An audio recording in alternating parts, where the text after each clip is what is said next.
Liverpool 4, Barcelona 0. Look at the people. This is about people. But if you look at that picture and examine it, there's something missing. Any thoughts? Jurgen Klopp is one answer, is one of the answers. What else is missing from that picture? A ball is missing from that picture. Sorry, John, you're a Watford fan. You wouldn't know about balls and nets at the moment. That's not going well. Unless it's, and Man City declared, by the way, it's 6. There's something missing there. No one's on their phone. They're involved. The 54,000 people in the Kenny Dalglish stand in the Kop are watching that game. They were involved in the moment. I've never been more proud of sport in my entire life. So much so that I left school at 18 and sought my fame and fortune in sport. But it's about people, and it's about stories. And it's not about data, it's not about EBITDA or GDPR, which I loathe because it stopped us talking to each other. That 6-foot fence became 12 feet overnight. I sought fame and fortune. When I was born, I wanted to be Georgie Best. If you were born in the 60s, believe you me, everybody wanted to be Georgie Best. But I went down to a place called Lambourne in Berkshire, where I still live, near Swindon, which is twin town with Reading. 2 shitholes in one for the price of one. I served, Peter, an apprenticeship. One of those wonderful things, an apprenticeship. Best 7 years of my life as a young man, learning my trade, getting up in the morning, 5:30, 8 quid a week, 14 quid a week, eventually 30 quid a week. I had dreams of being the next Lester Piggott, or the next A.P. McCoy, or the next Richard Dunwoody, or the next Ryan Moore. 3 things stopped me, I say with regret. Despite sleeping in an awkward way, I grew too tall. Despite a rigorous diet, and I mean a rigorous diet, I was too heavy. And thirdly, and above all, I was completely shit. So apart from those reasons, the jockeys did me a favour. They did me a favour in 1988. They made me chief executive of the PJA, which is the Professional Jockeys Association. Basically, I was Gordon Taylor without the salary. They gave me a job. I did it for 15 years. I realised they were challenged psychologically, and mentally, emotionally, and physically. They literally can't eat. We put in place structures to help them, get them talking, get them understanding weight loss, depression, mood swings, all that went with being a jockey. He's the most miserable bastard I've ever met in my entire life. They don't get any grumpier than A.P. McCoy. And one day he said to me, and he admits this, he goes, I've been to see 3 psychologists, because he was cross some days, angry some days. He was a winner. He was a real winner, but getting beat was a problem to him. Getting injured, he was always injured at first, was a problem. And he went to see 3 psychologists. And one day he said, Michael, I'd pay to speak to you. I said, you what? He said, I'd pay to speak to you. I said, you've got no idea what you've just said.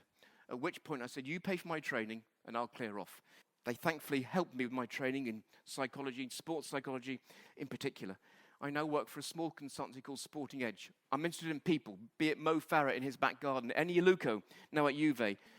And I still work in sport 1.5 days a week. And I work at a small football club now in the Championship, trying to get into the Premier League. I've worked with Middlesbrough, Gareth Southgate, Hull City with Steve Bruce. It fascinates me. People absolutely fascinate me. I go around with a camera. I ring them up.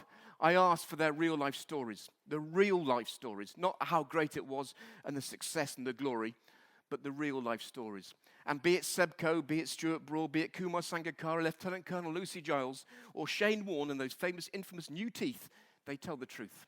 Please take 3 points away from this game. If you're a Watford fan, John, that's called a win, but you don't have to go there at the moment. Let's just leave it there. 3 points. The human touch, because believe it or not, we're still living, breathing, emotional human beings. You're treating your players as performance tools. They are living, breathing, emotional human beings. That's when I started talking, thinking, and working differently. They were real, honest, and didn't hold it back. From left to right, Gareth Southgate, my former manager, no finer man in sport, talking about the embarrassment of that penalty. Not one day goes by when he's not asked about it. You've got next to Jermaine Genius, went through 2 years of injury and hell and then now reinventing himself as a very good pundit. You've got, I think the fellow in the middle there is the future king. Could be wrong, looks well. Duke of Cambridge, talking about bereavement, losing his mum as a youngster. Peter Crouch talking about the vile abuse he got due to his body shape. Danny Rose talking about depression and a member of his family being shot. Thierry Henry looking very serious, talking about his life as a black player in France. A group of people sitting at a table. It may be the England manager. It may be one of the greatest centre forwards of all time. It may be the future king. But it's a group of people sitting at a table talking. They talked about everything. It was honest. It was open. It was real. There was no jargon. There were no diagrams. There were no flip charts. There were no profit margins. It was people talking about their experiences. 85% of your industry is made up of men. Do they need to sit round a table and talk? I believe they do, because leadership is changing. Never underestimate the value of humor. I'm really proud of sport. It's learned to talk. It's learned to cope. It's learned to open up. It's given me a living I could never even dream of, to sit at Lord's or Old Trafford or several World Cups. It's given me a dream of a life, and I'm proud of it, more so than ever before. But please do not get in sport, in business, and in politics. Win at all costs is horrible. No one enjoys it. No one wants it. You can get seduced into it.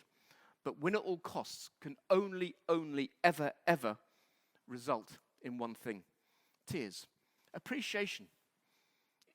Are your people's work valued? It could be the most junior person on his first ever day working who might have the vital piece of information. And go back to autonomy, freedom of choice.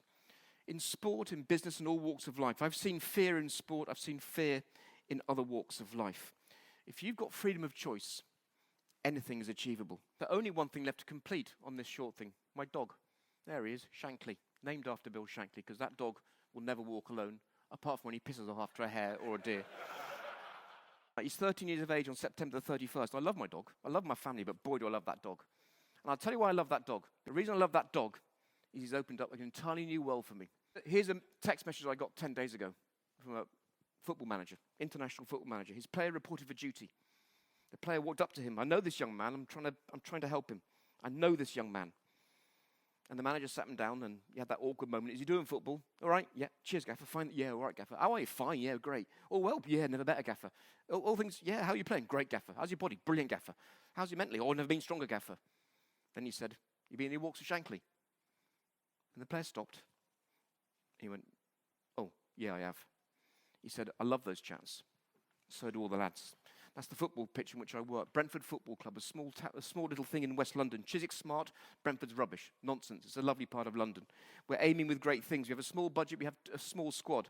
I now take that dog to the training ground once a week. The players text, Mike, you in the morning with Shanks. Staff, Mike, you in the morning with Shanks.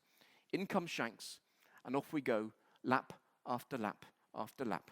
The Times came down on Easter Friday. They cancelled the piece on VAR, which was a great relief, to talk about Shankly. Look at the list of topics I've been given in the last 12 months at the football club. Take your pick from depression, anxiety, fear of failure, letting people down, guilt, divorce and separation, parents' divorce, 3 miscarriages last season, online abuse, death threats, anger and hate, racism, grief, looking after family. More than ever in the digital world, which I love, we need to learn to talk. And I wonder now, in this world of pure, raw, digital, hyper communication, how and when do we offload in your jobs, in your yards, in your merchants, in your supplies? Where do we simply get it off our chest? Get your head up. As Alex Ferguson told that, he said, Michael, get your head up and talk and watch and listen. Please talk. Please talk to people. Go for a coffee with someone. Get those core emotional concerns, in not just to some conversations. It must be about profit. It must be about staying in business. It must be about employment. You must be compliant. You must be regulated. You must be governed. You must have health and safety. You must have all of these things. And I met some fascinating people talking about their businesses last night. But please get those into every conversation. But I hope the 3 points of the human touch, just looking up, observing, and talking to fellow human beings helps. And if you're doing something well, keep on doing it. If you need to start something from today because you've heard something, do it. And if it's shit, stop doing it. Thank you very much for listening.